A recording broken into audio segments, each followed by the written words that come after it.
Greg, just talk to us about the significance of what we have seen today, knowing President Biden just moments ago was also addressing this subject here in Washington. Right. This unity government really shows how the horrifying attacks over the weekend have transformed Israeli society and brought them together. You've seen hundreds of thousands of people answering the call up to join the military, the political debates that had split the society as recently as last week over judicial reforms and other things. That's all been put aside as the Israeli society has really come together for this response. And now the question is, what's that going to look like and when does it begin? And it seems like the sense is that we're going to see some sort of ground invasion into Gaza in potentially just the next few days, and that's obviously going to be likely to be a long and difficult battle. Yeah, it sure does. With the idea of house to house, door to door fighting, we're hearing louder calls to quote unquote refreeze the money to Iran that was part of the prisoner swap that took place a couple of weeks ago.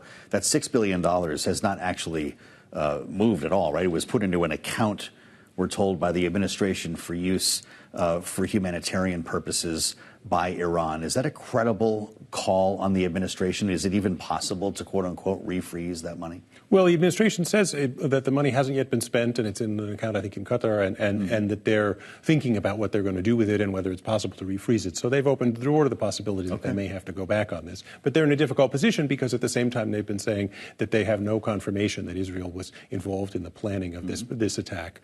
And there has been some reports that the U.S. intelligence suggested that the Iranians were surprised by this, and it would be a big shift for the administration, obviously, and an admission to that its critics may have had a point if they had to give back the money, since they've been criticized so often over this deal that got the hostages out and gave the Iranians what's to give the money.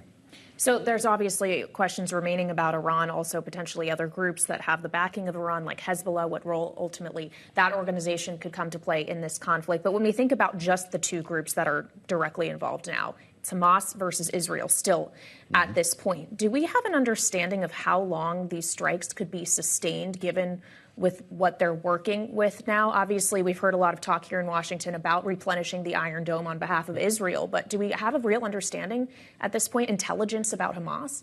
There's not a great deal of information, at least in the public realm, about this. I mean, and I think that if you'd asked a week ago, people would have said Israeli intelligence, knows Gaza. It's a relatively small amount of territory. It's right next to them.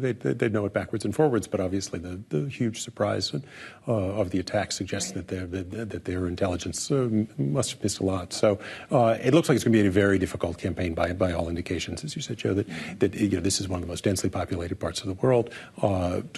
Going house to house, Hamas has been building tunnels and booby traps and other emplacements there for years. So this is going to be a very difficult campaign by all accounts.